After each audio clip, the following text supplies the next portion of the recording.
जय हिंद। आप लोगों का केबीएस का रिजल्ट आ गया है और अभी जनरल का कट ऑफ जो गया है वो 105 गया है और जो ईडब्ल्यूएस जो बनवा लिए हैं उनका कट ऑफ गया है 95। जिस जिस लोगों का रिटर्न क्वालिफाई हो गया, मेरे यहाँ से जो ऑफलाइन पढ़ते थे उनका मैक्सिमम लोगों का रिटर्न क्वालिफाई है। अब सिर्फ बच गया है तो सीपीटी बच गया है और एक टाइपिंग बच गया है। तो हम उम्मीद करते हैं कि टाइपिंग आपका स्पीड अच्छा होगा। और कुछ लोग तो हमको फोटो भी बना करके भेजे थे कि सर मेरा स्पीड 55 है 56 है। तो ठीक है, जिसका इतना है वो तो टाइपिंग के लिए विशेष ध्यान आप तो देना है नहीं, क्योंकि टाइपिंग तो ऑलरेडी बना है। बस घर में रोज आधा घंटा 1 घंटा प्रैक्टिस मार लीजिएगा। और अब हमको केबीएस का सीपीटी के लिए 13 तारीख को अप्रॉक्स एक्सपेक्टेड डेट है, 13 तारीख को एग्जाम लेने की संभावनाएं हैं ज़्यादातर कि ले लेगा। तो इस 13 तारीख के हिसाब से आज से हमारे पास मात्र 13 दिन का दिन बचा हुआ है। इस 13 दिन में हम कम से कम क्वेश्चन और रिवीजन पर विशेष ध्यान दें, क्योंकि सारा सिलेबस हम लोग पढ़ लिए हैं। देखिए, जो ऑफलाइन पढ़ते हैं उसको हम ठोक बजा के पीट पाट के किसी तरीके से पढ़ा लेंगे, वो तो मेरे क्या, क्योंकि मेरे पास वो अवेलेबल है। लेकिन जो ऑनलाइन लोग हैं, आप मेरे पास अवेलेबल नहीं है। तो आप मेरे पास अवेलेबल नहीं है तो ये आपकी जिम्मेदारी बनती है कि आप भी रिवीजन करें, नहीं तो फिर रिजल्ट, आप इतना मेहनत किए हैं, इतना मेहनत से यहाँ तक पहुंचे हैं और अगर चूक गए तो ये सारी की सारी मेहनत बर्बाद हो जाएगी। तो 13 दिन के लिए सब कुछ छोड़ दीजिए। अगर आप किसी से इंगेज हैं तो उनसे भी बात विचार करना अभी 13 दिन के लिए बंद कर दीजिए। अभी आपको सिर्फ और सिर्फ ध्यान देना चाहिए तो केबीएस के सीपीटी पर ही ध्यान देना चाहिए और टाइपिंग पर, क्योंकि बाबू आज के डेट में नौकरी मिलना भगवान से भी मिलने के बराबर का औदा हो जाता है। अभी पागलों की तरह लोग बैठ करके पढ़ रहे हैं, तब जाके एक छोटा सा नौकरी मिल रहा है। और वो नौकरी अगर छोटा सा गलती से छूट जाए तो फिर कितना अफसोस होगा आप देखिएगा। इसलिए अभी हमारे पास पूरा समय है, इस समय का सदुपयोग करिए और रिवीजन। देखिए, हर बार हम लोग नए नए नए नए किस चीज में सीखने के चक्कर में पुरानी चीजों को कभी याद ही नहीं करते, रिवीजन ही नहीं करते। इसलिए नया तो सीखना ही सीखना है, लेकिन जो सीख लिए हैं उसको हर हाल में हमको याद रखना है। और हर हाल में याद रखने का सिंपल एक ही तरीका है और वो है रिवीजन। रिवीजन करिएगा तो जाके याद रहेगा, नहीं तो भुला जाइएगा। देखिए, अभी क्या कहते हैं कि एग्जाम तो 13-14 दिन ही बचा हुआ है, इसलिए अब रोज 1-2 सीट रोज मारा करिए, मेरी वीडियो को रोज देखा करिए, रिवीजन करा करिए और ऑफलाइन में सेट लगाने जरूर आइए। जो इर्द गिर्द में रहते हैं पटना के आसपास में और जो घरों में बैठ के वीडियो देखते हैं वो पटना आइए और यहाँ पर ऑफलाइन सेंटर पर आकर के खाली एक सेट मार के फिर चल जाइए। आप एक हफ्ता में 1 दिन आना, यानी 2 से 3 दिन आना पड़ेगा आपको 13-14 दिन में, यानी 2 हफ्ता पड़ेगा तो 2 बार आना पड़ेगा। देखिए, आपको मेरी मेहनत का कम से कम इज्जत रख लेना है। आपके लिए हम इतना मेहनत किए हैं, 18-19 को वीडियो आपको बना के दिए हैं, 18-19 को रिकॉर्ड बना करके अगर आप यूट्यूब पर जाकर खोज लीजिए कहीं नहीं मिलेगा ये सब। और आपको इतना सब कुछ करने के बाद अगर आप फेल कर गए तो मेरी मेहनत बेकार हो जाएगी। देखो, अभी इतना गर्मी है और पसीना गिर रहा है, फिर भी आपके लिए रिकॉर्ड हम वीडियो कर रहे हैं, ताकि हम चाहते हैं कि आप परफॉर्मेंस बेस्ट दे दें। और आप जब दीजिएगा तो आइएगा मिलने, वो अलग बात है, लेकिन आपको हर हाल में पहले रिजल्ट देना होगा। और एक मेरे लिए आपके लिए मेरे पास एक आदेश है कि आप रोज रिवीजन करेंगे, रोज घर में 2 घंटा 1.5 घंटा 2 घंटा 1.5 घंटा सिर्फ और सिर्फ सीपीटी के एमएस वर्ड के लिए निकालेंगे। ऑफलाइन सेट जिसके पास नहीं है नीचे वाले व्हाट्सएप पर मैसेज करो, हम तुमको भेज देंगे, एक शीट भेज देंगे जिससे कि आपको रिवीजन करना होगा। ये 9852 वाला ऊपर वाला पर नहीं, नीचे वाले पर रिवीजन करिए, मैसेज करिए, हम आपको शीट भेजेंगे, उससे रिवीजन करिए, टेस्ट लगाइए। किसी भी तरीके से एग्जाम नहीं छूटना चाहिए, क्योंकि इसमें आपसे ज्यादा मेरी मेहनत है आपको पीछे आपको ट्रेन करने में। और ये तो सही बात है कि हम तो ट्रेन सबको करते हैं, लेकिन सफल वही लोग हो पाते हैं जो मेरे मेहनत के साथ अपनी मेहनत का सहयोग देता है। तो आपको अपनी भी मेहनत का सहयोग हमको देना पड़ेगा, नहीं तो आप नहीं सक्सेस हो पाइएगा। इसलिए पूरी मेहनत करनी है। आज आइए हम आपको सीरीज कराते हैं एमएस वर्ड की, माफ करिएगा एमएस एक्सेस की। एमएस वर्ड में हम लोग को 25 क्वेश्चन में 20 क्वेश्चन एटलीस्ट सही बना के ही आना है। हर हाल में ध्यान रखिएगा, 20 क्वेश्चन सही, मारना तो सब है, छोड़ना एक भी नहीं है, क्योंकि नेगेटिव नहीं है तो मारना सब पड़ेगा, लेकिन 20 क्वेश्चन पर हमारा कॉन्फिडेंस होना ही चाहिए। अब आ जाइए हम MS एक्सेस की पहला क्वेश्चन पर आते हैं। आपको आज थोड़ा सा लिखना पड़ेगा, कॉपी पेन लीजिए और ये सारी जो भी हम लिखा रहे हैं उसको नोट डाउन करिए, पूरा का पूरा नोट डाउन करते जाइए तो एकदम आराम से। जिसके अंदर हमारा सबसे पहला क्वेश्चन अगर आप देखेंगे तो इसमें सबसे पहला हमारा क्वेश्चन है कि इस इन MS एक्सेस। देखिए MS एक्सेस का हम डायरेक्ट क्वेश्चन क्यों ला रहे हैं, क्योंकि जो हम लोग पैटर्न जो पढ़ा रहे थे, जो फॉर्म बनाना, डिजाइन बनाना, क्वेश्चन उससे नहीं आकर के क्वेश्चन कुछ अलग ही फॉर्मेट ले रहा है जो डेटा बेस से रिलेटेड क्वेश्चन है। और आपका ये पहला सीरीज है तो हो सकता है कि आपको इसमें ज़्यादा लिखना पड़ जाए, तो आप आराम से लिख लीजिएगा, घबराइएगा नहीं, सबको रोक रोक करके वीडियो लिखते जाइएगा। जिसमें से सबसे पहला आया, यहाँ पे कह रहा है कि in MS access DCL command allow, यानी जो DCL होता है वो क्या करता है। तो सबसे पहले हमको जानना पड़ेगा कि आखिर ये DCL क्या होता है। DCL होता है तब तो हम जान पाएंगे ना कि DCL आखिर काम कैसे करता है। तो DCL एक तरीके का कमांड होता है। अब ये कमांड क्या करता है, तो कमांड जो है हमें ऑथोराइज देता है एक्सेस ऑल कंट्रोलिंग डेटाबेस, यानी डेटाबेस के अंदर में हमको एक्सेस अलाउ भी करना होता है और एक्सेस कंट्रोल भी करना होता है। ये मेरी बात आपको अभी पकड़ में नहीं आएगी, 2 मिनट समझिएगा, अपने आप पकड़ में आ जाएगी। हम आगे सीट पर आते हैं और यहाँ पर देखिए उसका फुल फॉर्म होता है डाटा कंट्रोल लैंग्वेज। अब देखिए डाटा कंट्रोल लैंग्वेज क्या होता है, तो उसको बोलते हैं शॉर्ट में DCL, जो कि हमको रिवोक और ग्रांट दोनों कर सकता है। रिवोक का मतलब हो गया कि परमिशन को रोक देना, यानी नॉट अलाउड। हम मान लीजिए कि कोई फॉर्म भर रहे हैं और फॉर्म भरने का लास्ट टाइम जो है वो 4 बजे तक है, तो 4 बजे के बाद अपने आप को क्या हो जाता है, उसका एक्सेस हट जाता है, यानी 4 बजे के बाद आप सबमिट नहीं कर सकते हैं। उसको बोलते हैं रिमूव, जो किससे किया जाता है, DCL से। और एक होता है ग्रांट, यानी ग्रांट जो होता है वो हम अपनी कस्टमर को परमिशन दे रहे होते हैं कि भाई आपको जो करना है करिए, हम एक्सेस दे दिए आपको। यानी वो जो कमांड रिवोक क्या करता है, तो हमें ऑथोराइज रोकता है, और ग्रांट क्या करता है, तो ऑथोराइज उसको देता है। इसके बारे में यहाँ पर लिख दिया है कि ग्रांट कमांड क्या होता है कि it's generated the person ticket for accessing the database, यानी ये डेटाबेस के अंदर में कोई अगर परमिशन दे देंगे तो उसके अंदर में एक्सेस उसको मिल जाता है कि कोई वो चीज़ हो जनरेट कर सकता है, लिख सकता है, एडिट कर सकता है। और रिवोक हो गया, इट कैंसिल और modify the permission request generate through the grant command, यानी जो ग्रांट कमांड से हम एक्सेस दिए रहते हैं उसको कम करने के लिए, छुड़ाने के लिए हमको क्या करना होता है, रिवोक कर देते हैं, तो वहां से कैंसिल हो जाता है। यानी देने के लिए ग्रांट और कम करने के लिए रिवोक, दोनों आपको बस याद रखना है। गर्मी से हालत खराब है। 2 नंबर में कह रहा है कि यहाँ पर how many data in MS, यानी कितने तरीके का MS एक्सेस बना सकते हैं, MS एक्सेस में डाटा बना सकते हैं। तो MS एक्सेस में डाटा हम कई तरीके का बना सकते हैं।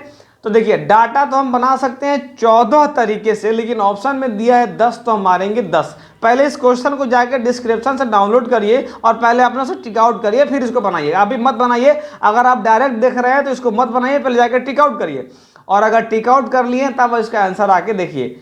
यहाँ पर DCA में मतलब कि कह रहा है कि how many type of access, यानी कितने प्रकार का डाटा हम क्रिएट कर सकते हैं। तो हम क्रिएट कर सकते हैं 14 प्रकार का, लेकिन इसमें दिया हुआ है मात्र 10, तो हम 10 ही इसको आंसर मारते हैं। अब वो 14 प्रकार के कौन कौन से डेटा हैं जो कि आप इसके अंदर में क्रिएट कर सकते हैं, अभी हम आपको बताने वाले हैं। तो चलते हैं हम आपको स्लाइड पर, आपके लिए हम कुछ एक नोट डाउन करने के लिए लाए हैं, जिसको आपको 1 बाय 1 करके लिखना होगा बाबू। अगर नहीं लिखिएगा, चूक गए, तो फिर सब नाश हो जाएगा। इसलिए लिखिए, इसको हर हाल में लिखिए। यहाँ पर आइए और देखिए, यहाँ पर लिखा हुआ है कि the data type which are available in MS access are, यानी इसके अंदर में जो आप ये डाटा है जो MS एक्सेस जो हमारे अंदर में डाटा बना सकता है, जिसमें से सबसे पहला डाटा का नाम है short text formally known as text. अब इसके ये कहाँ से हम पढ़ा रहे हैं, कहाँ से बता रहे हैं, तो देखिए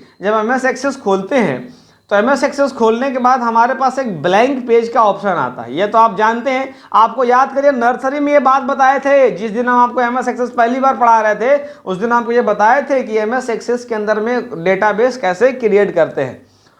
और यहाँ पर आकर हमने क्या कहा था कि डिजाइन व्यू के अंदर जाके, और हम ये भी बताए थे कि टेबल के यानी MS एक्सेस के जो कॉलम को कहा जाता है वो फील्ड कहा जाता है, याद रखिएगा। यहाँ से टेबल गए और टेबल क्रिएट कर लिए, देखिए यहाँ पर फील्ड नेम अपने आप आ गया, आप खुद देखिए ना, यहाँ पर फील्ड नेम दिखा रहा है ना, एक मिनट इसको मिनिमाइज करिए, और यहाँ पर फील्ड नेम दिखा रहा है, तो हमारी फील्ड नेम कॉलम को फील्ड नेम कहा जाता है। और इसके अंदर जब आएंगे तो देखिए टोटल 14 प्रकार के होते हैं, टेक्स्ट हो गया, मेमो हो गया, नंबर हो गया, date, currency, auto, yes no, और ये OLE object, hyperlink, attach, calculate और लुकअप, ये सब के बारे में हमने 1 बाय 1 करके आपको बता दिया है। और इसके बारे में आज लिखा देते हैं कि कौन कहाँ क्या काम करता है, क्योंकि क्वेश्चन इससे कई बार पूछ दिया है, तो हमारे लिए बहुत ज़्यादा जरूरी हो जाता है। इसीलिए हम आते हैं अपने टेक्स्ट के ऊपर और यहाँ पे पावर पॉइंट में आएंगे, और पावर पॉइंट में आने के बाद इसके अंदर में आकर के देखिए सबसे पहला हमारा क्या है,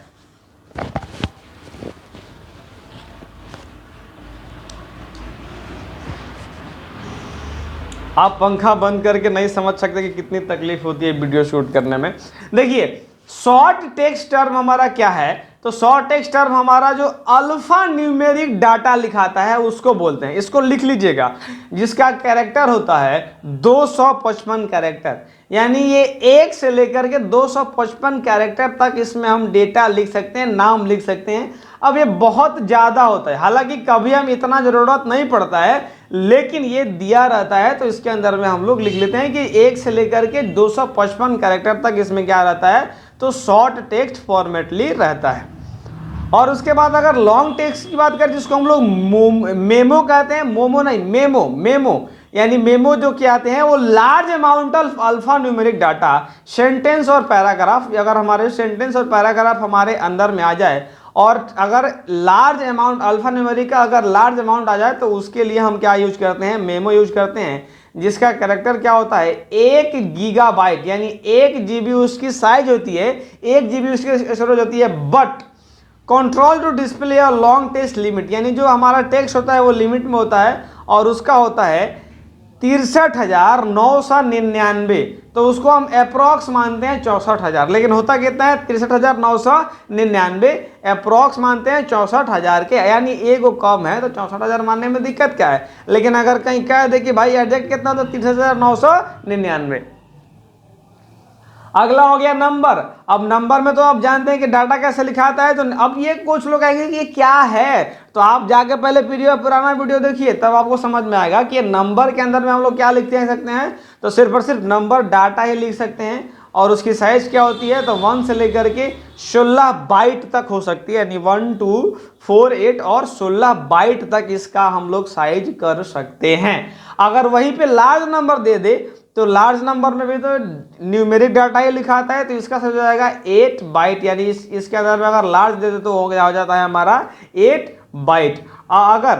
अगर यहाँ पर मान लीजिए कि अब तो यहाँ पर हम हैं, तो यहाँ पर हम हैं तो फिर कैसे लिख पाइएगा, इसलिए हम जो क्या करते हैं कि इसको यहाँ पर इसको यहाँ से गए और इसको यहाँ पर लाके थोड़ा सा जूम कर देते हैं। हम उम्मीद करते हैं कि पुराना वाला आप लोग लिख लिए होंगे, और अगर अभी भी नहीं लिखे हो तो जाओ और सबसे पहले क्या करो आप, तो वीडियो को बैक करके वो लिख लो जो हमें बताए थे। यहाँ पर क्या हो गया, अब कह रहा है कि लार्ज नंबर की बात कर रहा है, तो लार्ज नंबर में हो गया न्यूमेरिक डाटा और ये 8 बाइट, सेम चीज लिखा गया है। अगर डेट एंड टाइम लिखना है तो इसमें क्या लिखाता है, तो डेट एंड टाइम से लिखाता है, जिसका साइज कितना होता है 8 बाइट। अगर डेट एंड टाइम एक्सटेंड करना है तो उसके अंदर क्या होता है, डेट एंड टाइम होता है, जिसका एनकोडिंग स्टार्ट होता है 42 बाइट से।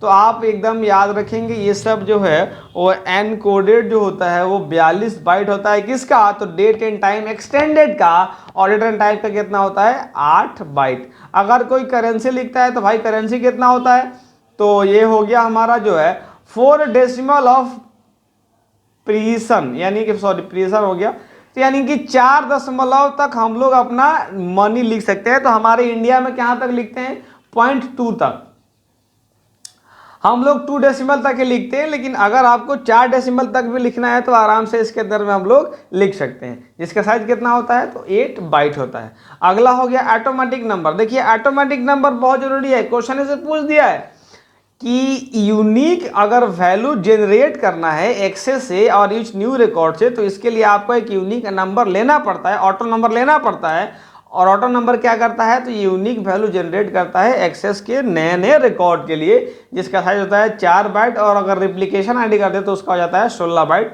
तो अगर आपसे कोई पूछता है कि भाई रिप्लिकेशन आईडी का साइज कितना है, तो 16 बाइट, और अगर नॉर्मल का कितना है तो 4 बाइट। और यहाँ पर पूछ दिया है यस और नो। यस और नो का क्या होता है, या तो देखिए यस और नो मतलब होता है या तो फेल या तो गलत, एक ही बात हो गया, या तो ट्रू या तो फॉल्स। तो यहां पर जो है हमारा ट्रू और फॉल्स को इंडिकेट करता है, और इसमें 1 बाइट साइज इसका काफी होता है। कहीं कहीं 1 बीट भी दिया हुआ है, हेलो सुन रहे हैं, कहीं कहीं 1 बीट भी दिया हुआ है, तो 1 बीट ना होकर के 1 बाइट ही होगा, ये आप ध्यान रखिएगा ताकि कोई मिस्टेक आपसे नहीं हो जाए। आगे बढ़े तो चलिए हम आते हैं हाइपरलिंक के अंदर। अब हाइपरलिंक आप तो बचपन से जानते आ रहे हैं कि क्या है, तो हाइपरलिंक एक ऐसा होता है जिससे कि हम कोई भी डॉक्यूमेंट, कोई फाइल, कोई ऑब्जेक्ट को यहाँ पर ला करके लिंक कर सकते हैं। तो यहाँ पर लिखा भी है, आप एकदम स्पष्ट रूप से पढ़ लीजिए और ये सारा चीज़ लिख लीजिएगा। हम बार बार इसलिए कह रहे हैं क्योंकि रियल में ये जरूरी है, क्वेश्चन पूछेगा तो फिर आप पगला जाइएगा। A link address to a document और file on the internet, on the internet और लोकल एरिया नेटवर्क लेन और लोकल कंप्यूटर। मतलब कि अगर आप चाहते हैं कि भाई अगर हम लोकल कंप्यूटर, यानी लोकल कंप्यूटर मतलब जिस कंप्यूटर पे आप काम कर रहे हैं उसका ही लिंक बनाना चाहते हैं तो भी बना सकते हैं, कोई इंटरनेट से बनाना चाहते हैं कोई बना सकते हैं, मेल डाल सकते हैं, या इसके अंदर कोई फाइल, कोई फोल्डर, कुछ भी इसके अंदर में हम लोग डाल सकते हैं, जिसका साइज जो होता है वो होता है 8 से लेकर के 192। Each part of hyperlink data type can up to, अगर ये 2048 कैरेक्टर डाल सकता है, लेकिन अगर पार्ट की बात किया जाए तो 1,192 तक डाला जा सकता है ईच पार्ट के लिए। तो ध्यान रखिएगा, अगर वो पार्ट पूछ देता है तो 8 से लेकर के 192 तक, और यहाँ पर हो गया कैरेक्टर पूछ दिया तो 2048 हो गया, 2048 उसको जो कहिए। और यहाँ पर एक हो गया अटैचमेंट। अटैचमेंट क्या होता है, तो इसके बारे में अगर कोई हमको तनिया से बढ़िया से देख लीजिए कि such as computer, sorry picture, document, spreadsheet, chart, attachment file contain unlimited number of attachment पर record up to size limit of size of database file. यानी कोई भी फाइल 2 GB के अगर अंदर है तो उसको हम आराम से अटैचमेंट में लगा सकते हैं। वो क्या हो सकता है, वर्ड हो सकता है, एक्सेल हो सकता है, पावरपॉइंट हो सकता है, कोई अदर फाइल हो सकता है, कुछ भी इसके अंदर अगर ला करके रखना है तो इसके अंदर में रख सकते हैं। बस हमारा लिमिट किसका होना चाहिए, तो साइज का, यानी 2 GB से ज़्यादा नहीं होना चाहिए, तो इसके अंदर आराम से हम लोग आ सकते हैं। अब ये तो आप जानते हैं कि कैलकुलेटेड क्या होता है साहब, इसको आप यहाँ create the expression that usage data from 1 to more field, यानी ये डिपेंड करता है कि हमारा अब कैलकुलेशन कैसे होके आया है। और लुकअप विजार्ड के अंदर में हमने आपको याद करिए बताया था कि भाई अगर उसके अंदर में मेल, उसके अंदर में फीमेल लिखना है तो कैसे लिखेंगे, तो ये भी डिपेंड करता है कि हमारा डाटा टाइप जो है वो किस तरीके से डिपेंड करता था। ये डाटा हमारा अलग अलग टाइप करता है तो हम उस पर काम करते हैं। यहाँ हमने लिखा भी है कि अगर 14 को होना चाहिए था लेकिन 10 को ऑप्शन था तो 10 को हमने मार दिया है। आगे हम बढ़ते हैं, हम उम्मीद करते हैं कि यहाँ तक आप लिख लिए होंगे। आगे में कह रहा है कि the MS access can be refer as, यानी MS एक्सेस जो है हमको किस में रेफर करता है, तो ध्यान रखिएगा। एक होता है DBMS, अभी टिक आउट नहीं मारना, अभी सुनिए तो सही। एक होता है DBMS जिसका फुल फॉर्म होता है डेटा बेस मैनेजमेंट सिस्टम। तो डेटाबेस मैनेजमेंट सिस्टम होता है, लेकिन MS एक्सेस जो रेफर करता है वो RDBMS करता है, यानी रिलेशन डेटाबेस मैनेजमेंट सिस्टम। और ये कैसे होता है, तो आप लाइव आकर के मेरे यहाँ से करने का फायदा यही तो है कि हम लोग जो देखते हैं ऑन प्रैक्टिकल करके देखते हैं, जो कि इस समय में अभी आपके लिए बहुत प्रीशियस साबित होने वाला है। तो यहाँ पर इसको हम सेव करते हैं और यहाँ पर देखेंगे जब आप इस डेटाबेस के अंदर में, तो देखिए यहाँ पर एक रिलेशनशिप शो हो रहा है। और ये कौन कर रहा है, तो RDBMS कर रहा है जो रिलेशनशिप शो कर रहा है। अगला शीट में हम आपको बताएंगे कि ये रिलेशन कैसे शो होता है, इसके बारे में अभी इस शीट में हमारा ये टॉपिक नहीं आया है। यानी हमारा अगला क्वेश्चन जो है वो ये हो गया। इसका उत्तर हो जाएगा, उसका हो जाएगा RDMA, जो हमारा क्या करता है, रिलेशन बेस्ड काम करता है, यानी हमारे MS एक्सेस के अंदर में रिलेशन शो करता है। चौथा नंबर क्वेश्चन यहाँ पर लिख लीजिएगा, ये सब दिया हुआ है कि the full form of RDBMS is relation database management system हो गया। Microsoft access has to design and fill different work Microsoft work palaces, और ये सारा के बारे में बस यहाँ पर लिखा हुआ है। दो चीज़ और जान लीजिए जो इसके अंदर में ज़रूरत है, यानी हमारी जो एक्सटेंशन होती है वो क्या होती है, .ACCDB यहाँ पर हो गया, और प्लस होता है MDB, ये दोनों होता है। हमारा दोनों का दोनों MS एक्सेस का ही एक्सटेंशन है। तो अगर आपसे कोई क्वेश्चन पूछ दे कि भाई दोनों का एक्सटेंशन कौन है, तो एक का क्या कर देंगे आप, .ACCDB, और यहाँ .MDB दोनों किसका है, तो ये MS एक्सेस का ही एक्सटेंशन होता है, जो कि हम आखिरी में यूज करते हैं। अगर आपको देखना है, मान लीजिए कि आपको प्रूफ चाहिए, क्योंकि हमारे विद्यार्थियों को तो चाहिए होता है प्रूफ, तो लो यहाँ पर प्रूफ देखो, यहाँ पर क्या कह रहा है कि .ACCDB, अगर कहीं कहीं MDB कहता है, यानी 2003 के पहले जब हम आएंगे तो वो हमें देखने को मिलता है, और अभी यहाँ पर हमें ACC ही मिल जाता है। तो हम उम्मीद ये करके चलते हैं कि आप रेगुलर पढ़ रहे हैं और आपको समझ में भी आ रहा है, क्योंकि अगर आप बीच से देख रहे हैं तो आप अब भी छोड़ दीजिए, चल जाइए जाके पहले शुरुआत से देख के आइए। 4 नंबर में कह रहा है कि इसमें कौन सा ऐसा स्ट्रक्चर है जो अभी इसके अंदर में इसका कैरेक्टर नहीं है, यानी कैरेक्टरिस्टिक मतलब होता है इसकी विशेषता। तो which of the following is not a characteristic of MS word 2010, यानी इसके अंदर में ऐसा कौन सा है जो MS एक्सेस, माफ करिएगा गलती, कभी कभी गलती बोला जाता है, उसके लिए हम क्षमा चाहते हैं। MS एक्सेस 2010 के अंदर में कौन सा ऐसा प्रॉपर्टी है, इसमें कौन सा ऐसा ऑप्शन है जो उसका हिस्सा नहीं है। तो आप चाहते तो ऑप्शन से आराम से बना सकते थे। रिलेशन बेस्ड स्ट्रक्चर तो होबे करता है, अभी अभी हमने बताया है, और एसिड प्रॉपर्टी और लो रिडंडेंसी के बारे में आप नहीं जानते हैं, लेकिन आप ये तो जानते थे ऑफर वैरायटी ऑफ एनिमेशन। आप अभी अभी पढ़ के आए हैं कि भाई एनिमेशन किसके अंदर में होता है, तो MS पावर पॉइंट के अंदर में होता है, और ये MS एक्सेस के अंदर में आपको एनिमेशन दे दिया, तो आप कम से कम ऑप्शन से पकड़ तो सकते थे कि आंसर क्या हो जाएगा, गलत हो जाएगा। एटलीस्ट ये तो क्वेश्चन आपका सही होना चाहिए था। और यहाँ एसिड प्रॉपर्टी क्या होता है, तो एसिड प्रॉपर्टी होता है, मान लीजिए कि हमारे अंदर ये दो चीज जान रहा होता है, या तो यस या तो नो, यानी जो हम लोग बैंक का जो ट्रांजैक्शन करते हैं, बैंक का ट्रांजैक्शन अक्सर हम लोग करते रहते हैं, तो या तो पेमेंट होता है या तो पेमेंट नहीं होता है, यानी बीच वाला कोई इसमें प्रॉब्लम नहीं, कोई झंझट नहीं होता है कि प्रॉब्लम कि उधार ले जाओ, उधार दे दो, आज दे देना, कल दे देना, परसों, ऐसा कुछ नहीं होता है। या तो पेमेंट होगा और नहीं तो पेमेंट नहीं होगा, तो आपके अकाउंट में पैसा आपका रह जाएगा और कट जाएगा तो उसमें चल जाएगा, यानी या तो हो जाएगा या तो नहीं हो जाएगा। ये तो डाटाबेस के अंदर में रहता ही रहता है, रिलेशन तो रहता ही रहता है। और हो गया लो रिडंडेंसी, तो एक बार इसको पढ़ने का प्रयास करिएगा, लो रिडंडेंसी, लो रिडंडेंसी। तो रिडंडेंसी क्या होता है, अनावश्यक चीज, कभी कभी हमारे डेटाबेस के अंदर में बेकार की चीजें हो जाती हैं, यानी काम की चीज नहीं रहती है, कभी फालतू चीज भी भरा जाता है। क्या कोई डाटा ही लिख रहे हैं तो कभी 2 बार डाटा एक ही डाटा लिखा गया। मान लीजिए कि यहाँ पर अशोक लिख रहे थे तो एक बार अशोक लिख दिया और फिर बाद में भुला गए तो आगे भी जाके अशोक लिख दिए, तो अशोक अशोक 2 बार हो जाता है, तो उसको बोलते हैं लो रिडंडेंसी, यानी अनावश्यक चीज, एक से ज्यादा जरूरत डुप्लीकेट जब हमारा डेटाबेस के अंदर में भरा जाता है तो डेटाबेस का ये भी हिस्सा होता है। तो जो आंसर हो जाएगा उसका क्या हो जाएगा, डी हो जाएगा, क्योंकि ये इसका हिस्सा नहीं होता है, ये पावर पॉइंट का हिस्सा होता है।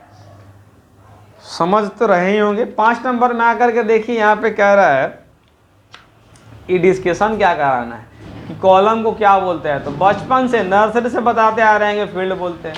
अगला हो गया, यहाँ पर कह रहा है कि enable you view data from a table based on a specific criterion in MS access, यानी ये क्वेश्चन में कह रहा है कि वो इसमें से कौन सा ऐसा ऑप्शन है जो हमें जब हम टेबल क्रिएट करते हैं, तो हम जब टेबल क्रिएट करते हैं तो उसके आधार पर हमें कुछ स्पेसिफिक क्वेश्चन पूछता है, और क्वेश्चन पूछ करके हमारी जो टेबल क्रिएट होती है उसमें बहुत ज़्यादा हेल्प करता है। तो आप इसको ऑप्शन से पहले पकड़ने का प्रयास करिए, फिर हम आपको रीजन के साथ दे देंगे। फॉर्म तो हमारा आंसर हो नहीं सकता है। काहे भाई, काहे नहीं हो सकता है? क्योंकि टेबल बनाने की बात कर रहा है और फॉर्म तो पहले से बना बनाया चीज को होता है, यानी ये बनाने की बात कर रहा है और हम फॉर्म उसको बोलते हैं जो पहले से बना हुआ होता है। फॉर्म आप किसको कहते हैं? बोलते हैं ना बैंक में जाकर कि विड्रॉ फॉर्म दीजिए, मतलब कि फॉर्म अपने से पहले से बना हुआ है उसको देने के लिए। तो विड्रॉ फॉर्म का मतलब होगा कि पहले से फॉर्म तो बना हुआ है।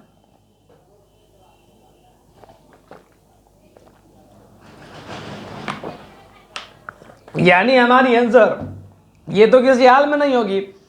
तो क्या हमारा रिपोर्ट होगा? तो नहीं, रिपोर्ट इसलिए नहीं होगा क्योंकि प्रोसेस कंप्लीट हो जाने के बाद रिपोर्ट आती है। मान लीजिए कि आपकी अगर किसी का रिपोर्ट ब्लड टेस्ट कराए होंगे तो रिपोर्ट ब्लड टेस्ट कराने के पहले आता है कि रिपोर्ट हो कंप्लीट हो जाने के बाद रिपोर्ट आता है, यानी प्रोसेस कंप्लीट होने के बाद रिपोर्ट आता है। तो ये भी नहीं होगा। अब बचता है दो, एक क्वेरी बचता है और एक मैक्रो बचता है। तो याद करिए, आपको बचपन में बताया था जब आपको नर्सरी में पढ़ा रहे थे एमएस वर्ड, तो आपको बताए थे कि जब मैक्रो होता है वो एमएस वर्ड की एक ऐसी वायरस होती है जो एमएस वर्ड के फाइल को खराब कर देता है। तो इसका आंसर क्या बच गया? सिर्फ एक क्वेरी बच गया। ऐसे ही करके क्वेश्चन मारना है, नहीं तो गलती होगा, जिम्मेदारी आपको लेना पड़ेगा। इसका प्रैक्टिकल करके दिखाते हैं। एमएस एक्सेस के अंदर में गए और यहाँ सॉरी कुछ और खुल गया। इसके अंदर में गए और ध्यान दीजिए, यहाँ पर जब हम इसके अंदर में आएंगे तो यहाँ पर एक पूरी की पूरी क्वेरी की लिस्ट पड़ी है। क्वेरी विजार्ड, क्वेरी डिजाइन, हम जो मन करेगा उसमें आराम से कर सकते हैं, तो कोई दिक्कत नहीं है। टाइम का ध्यान मत दीजिएगा, लेट हो रहा है होने दीजिए, अभी जरूरी है, यही जरूरी है, पढ़ना पड़ेगा आपको। चलिए क्वेश्चन नंबर 7 देखते हैं। 7 नंबर में क्या हो गया? ये कह रहा है कि ये तो एग्जामिनर आपको फ्री में एग्जाम दे रहा था, ये नंबर दे रहा था, इसको जाकर लूट लीजिए, बस हो गया। क्या हो जाएगा? Ctrl+P, ये तो फ्री में मिल गया ना। Ctrl+O से क्या हो जाता है? ओपन हो जाता है। F12 से क्या हो जाता है? यहाँ पर हमारा हो गया सेव एज, और एज से क्या होता है? तो यहाँ भी आपका जो आता है वो रिप्लेस ही आता है। आगे बढ़ते हैं क्वेश्चन नंबर 8 की तरफ। 8 में कह रहा है कि among the following option which view item use to display the table in the MS access database, यानी हमारी डेटाबेस को दिखाने के लिए कौन कौन सा व्यू यूज होता है। तो याद करिए, आपको जो पहला क्लास कराए थे एमएस एक्सेस का, पहला, यानी जब हम आपको प्री नर्सरी में बता रहे थे, बचपन में ये बात बता दिए थे कि जब एमएस एक्सेस हम लोग शुरू करते हैं तो हमारे पास दो ऑप्शन होते हैं। यहाँ पर आइए, यहाँ हम आपको एमएस एक्सेस दिखा देते हैं। समय को पूरा दीजिएगा, यहाँ पर होम में आए और आप देखिए ना, यहाँ पर दो दो का ऑप्शन है। एक ऑप्शन क्या है? तो डेटा शीट व्यू, और दूसरा क्या है? Design view. और ये पाइवोट टेबल और ये पाइवोट चार्ट, ये दोनों पहले नहीं आता था, ये टेबल लेने के बाद आता है। यानी हमारा दो रहता है, डेटा शीट और एक होता है डिजाइन। और आप यहाँ आकर के देखिए, यही क्वेश्चन मतलब पूछ रहा है, सेम ही क्वेश्चन तो क्या कर रहा है, आपसे पूछ दिया है कि भाई अगर हमको व्यू आइटम में डेटाबेस दिखाने के लिए क्या करता है, तो हमारा डेटा शीट भी रहता है और डिजाइन भी रहता है। इसका आंसर हो जाएगा बोथ, ए एंड बी, क्योंकि दोनों का दोनों में दिखाता है। अब हम चलते हैं 9 नंबर क्वेश्चन की तरफ, और ये इसमें बताइए कि how many wait are create the table. ये टेबल क्रिएट करने का क्या तरीका होता है? हो गया। टेबल क्रिएट करने का टोटल 3 तरीके होते हैं, और वो तीनों तरीका कैसे कैसे होता है हम आपको अभी बताते हैं। आप याद रखिएगा कि टेबल 3 तरीके के होते हैं, और कौन कौन से होते हैं तो हम प्रैक्टिकल डायरेक्ट बताएंगे। चलिए, क्योंकि हमें क्या करना है, तो डायरेक्ट प्रैक्टिकल सीखना है। तो 3 तरीके के बारे में थोड़ा सा आपको लिखना पड़ेगा। जैसे कि हम एक पेपर तैयार करके रखे थे आपको लिखाने के लिए। कहाँ गया? क्वेश्चन नंबर 9 है ना, क्वेश्चन नंबर 9 है ना, हम 3 तारीख कब से बोले जा रहे हैं। क्वेश्चन नंबर 9 है, तो लिख लीजिएगा यहाँ पर थोड़ा सा एक लाइन में कि पहला से क्या हो सकता है, पहला से किससे कर सकते हैं। तो हमारा ये पहला जो होता है ये हो गया टेबल विजार्ड से, तो बना ही सकते हैं, टेबल विजार्ड से बना सकते हैं पहला।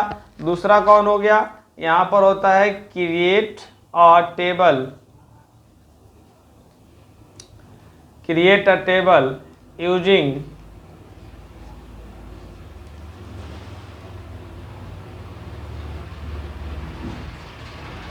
Design view. और तीसरा में क्या होता है, तो तीसरा में होता है क्रिएटिंग अ टेबल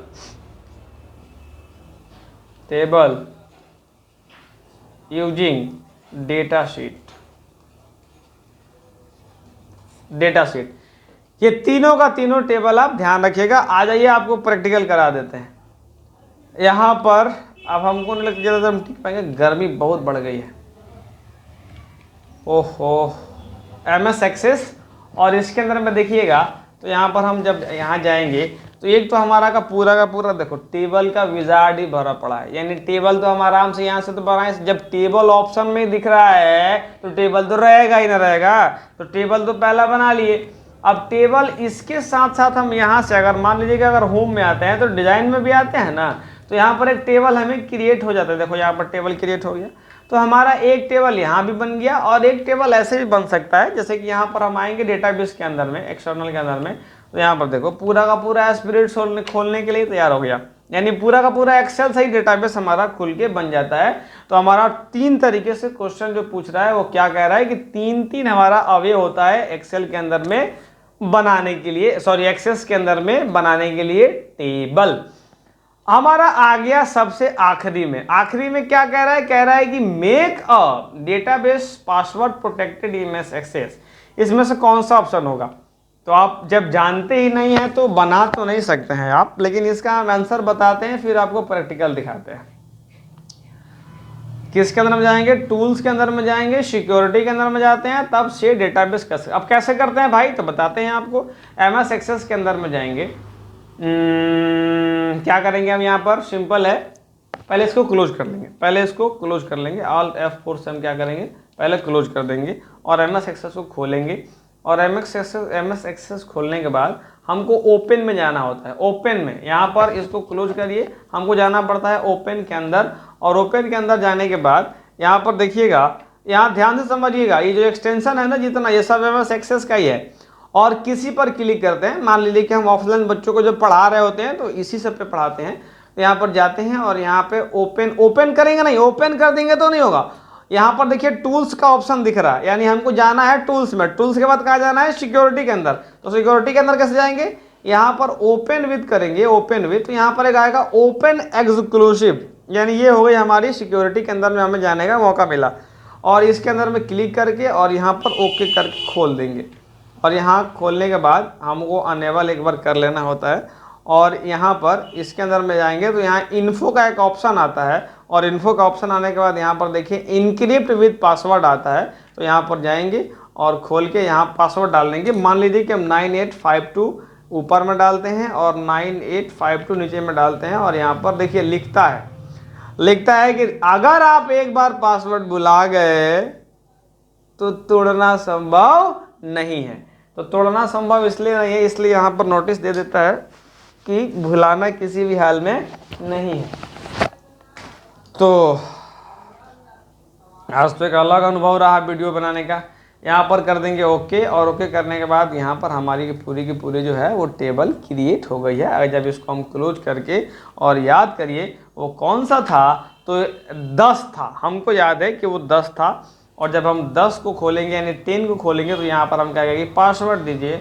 और जैसे हम पासवर्ड अगर गलत दे देते हैं तो कहेगा कि नहीं खुल सकता है, हमको सही पासवर्ड जाके, अगर गलत दे देंगे तो खुलेगा ही नहीं, सही पासवर्ड जैसे देंगे ऑटोमेटिक हमारा खुल के आ जाएगा। तो हम उम्मीद करते हैं कि आपको ये सीरीज समझ में आई होगी और इसको पूरा का पूरा नोट डाउन करिएगा। और हम आपसे मिलते हैं अब नेक्स्ट क्लास में एक नई ऊर्जा और नई एनर्जी के साथ। कल आपके सैटरडे को टेस्ट है, और यानी इस सैटरडे को टेस्ट है। अब डेट कौन सा है आप वीडियो हो सकता है कि बाद में देखेंगे तो कंफ्यूज हो जाएंगे, इसलिए हम आपको पहले डेट भी बता देते हैं कि डेट कौन सा तारीख का है। तो ये 29 तारीख, यानी आज 28 है, 29 तारीख को डेट है, शनिवार पड़ रहा है, उस दिन परीक्षा है। ऑफलाइन आइए, मारिए और यहाँ से घर चल जाइए और आपकी परफॉर्मेंस देखिए कैसी जा रही है। हम आपसे मिलते हैं नेक्स्ट क्लास में। धन्यवाद।